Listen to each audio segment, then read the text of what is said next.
السلام عليكم ورحمة الله وبركاته. ازيكم يا حبايب قلبي؟ عاملين ايه؟ يا رب تكونوا بخير وصحة وسعادة. اللهم صل وسلم على سيدنا محمد وعلى آله وصحبه أجمعين. معلش أنا اتأخرت عليكم شوية، سامحوني، ظروف كده. المهم النهاردة إن شاء الله أنا يوم النهاردة يعني هيبقى روتين خفيف كده وبسيط. يعني حاولت إن أنا أصور معاكم يومي هيبقى ازاي. أنا كنت النهاردة إن شاء الله كده على سفر إلى القاهرة. المهم ما عرفتش اصور لكم اول يوم بالظبط هناك في القاهره، فحاولت ان انا قلت اصور الاجواء كده وانا ماشيه على الطريق. اسلي نفسي لان الطريق كان طويل، وان شاء الله يعني هقضي مشوار ونرجع على خير على طول باذن الله.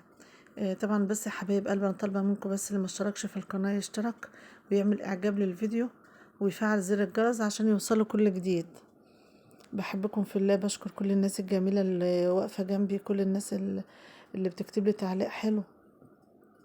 بشكركم جميعا. المهم انا ان شاء الله كده هخلص مشوار ان شاء الله هرجع في نفس اليوم. فكنت بحاول بقى عايزه انظم وقت في اليوم ده، يعني يا ترى هعمل ايه مروح؟ طب ان شاء الله هروح امتى؟ ففعلا يا حبايب قلبي ربنا يرزق كله مشتاق اللي معاه بنت فعلا. فعلا زي ما بيقولوا، يعني اللي مخلفه البنات او زي ما بيقولوا البنت دايما بتكون قريبة لمامتها او بتكون زي ما بيقولوا حبيبة امها، لان هم كلهم معزة واحدة، بس يعني بتبقى دايما حاسة مثلا بمامتها ان كانت في مشوار تعبانة بتاع. فالمهم اتصلت عليا وقالت لي يا ماما متشيليش هم، انا هحاول ان انا اجهز غدا على ما تيجي. فبصراحة برضو نجيت لقيتها ما شاء الله. كان عندي فراخ بلدي في التلاجة نزلتها، وكانت كان عندي كبدة برضو بتاع الفراخ زي ما قالوا، كان بحب احوش الكبدة لوحدها والقنصة لوحدها. ففكرت دماغها، يعني فكرت وشغلت دماغها، قالت انا نزلت يا ماما فراخ وقطعت كمية بصل حلوة. كانت هتعملها لنا بفراخ ببصل وتفرش تحتها بصل كده وتدخلها في الفرن. طبعا الفراخ كانت متنضفة ومحطوطة في الفريزر، نزلتها وغسلتها ونقعتها وخلطت كمية بصل حلوة. دعكتها فلفل وملح وجابت القارب. حشت كل الفراخ بصل وفرشت تحتهم كمية بصل حلوة زي ما حضراتكم شايفين كده، ورصت الفراخ فيها وادتها حوالي كوبايتين مية وغطتها بالورق الفويل ودخلتها الفرن. الطريقة دي جميلة جدا وسهلة وبسيطة وفي نفس الوقت سريعة وحلوة وطعمها حلو. بعد ما جهزتها وبعد ما فرشت البصل في أرضية الصينية وبعد ما مسكت الفراخ حشتها كويس وقامت حطاها، جابت الورق الفويل وقامت مغطياها وشغلت الفرن على درجة حرارة 180، بتنزلي الشبكة لتحت وسابتها بقى تاخد وتدي مع نفسها. وبعد طبعا تاخدي بالك من الملح كويس. هنعمل بقى شوية الرز اللي هم بالكبدة. هي برضو شغلت دماغها، جابت الكبدة قطعتها قطع صغيرة، وبرضو كانت شايلة شوية بصل، حوالي بصلية كبيرة أو بصلتين وسط للرز. هتقطع الكبدة كويس وهتحطها، وغسلتها برضو وصفتها، وهتحمر البصل برضو هتشوفوا معايا خطوة خطوة. البصل وتشوحه شوية في الزيت أو في سمنة وهتقلب معاها الكبدة.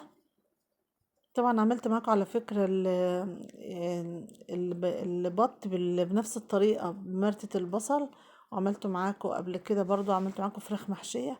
فبصوا احنا بنبتكر حاجات ان احنا نحاول طبخة سهلة وبسيطة واحنا بقينا في الحر، يعني حاجة ان هي تشبع ولادنا وفي نفس الوقت مش تقيلة، لان طبعا زي ما انتم حضراتكم عارفين في الجو ده بدأ الصيف بقى والولاد عايزين اكل ناشف. انا بصراحه فرحت بيها جدا ان هي فكرت وانها عافتني من المجهود اللي كنت هرجع من السفر، لان كنت ناويه ان شاء الله هرجع في نفس اليوم. كده كانت بتوريكم ماهية ان هي خلصت الفراخ ورصتها ونزلت شويه ميه، دول حوالي كوبايتين كده، وهتغطيها وتدخلها الفرن.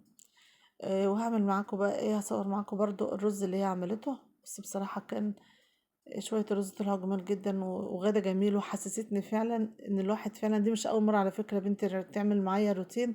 صورت لها كذا حاجة معاكم زي ما قلت لحضراتكم، انا ما يعني تحب انها تعمل حاجة ما بقولهاش لا، لان لازم نعلم ولادنا. بتنفع في اي ظروف انت مش موجودة، بتبقى يعني زي ما بيقول البنت ساعات احيانا بتبقى سند لمامتها، وسندنا هو الله سبحانه وتعالى. كده كانت حمرت البصل في الزيت او في السمنة ونزلت بالكبدة، اديتها برضو تقليبتين كده، وبعد كده هتنزل بالرز والتوابل. اللي انت حابة تحطيها على الرز.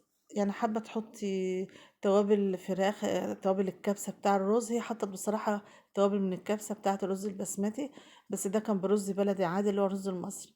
كده كانت حمرته خلاص، وهتنزل بالرز وادته المية بتاعته اهيت، وهتسيبه يتردد. وخلاص بقى كده ايه، خلصنا الغدا بتاعنا. هنغرفه ونوريكم شكله. هو كان فيديو بسيط وسريع. دي منظر الفراخ برضو لما طلعتها من الفرن. عايزة منكم بقى تشجيع حلو، تعملوا لايكات كده للفيديو عشان ربنا يكرمنا ان شاء الله، لان بصراحة الواحد احبط يعني بجد.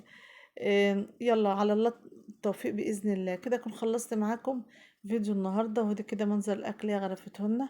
حطت المرتة في اطباق والفراخ والرز. واشوفكم على خير ان شاء الله في فيديو جديد، والسلام عليكم ورحمة الله وبركاته.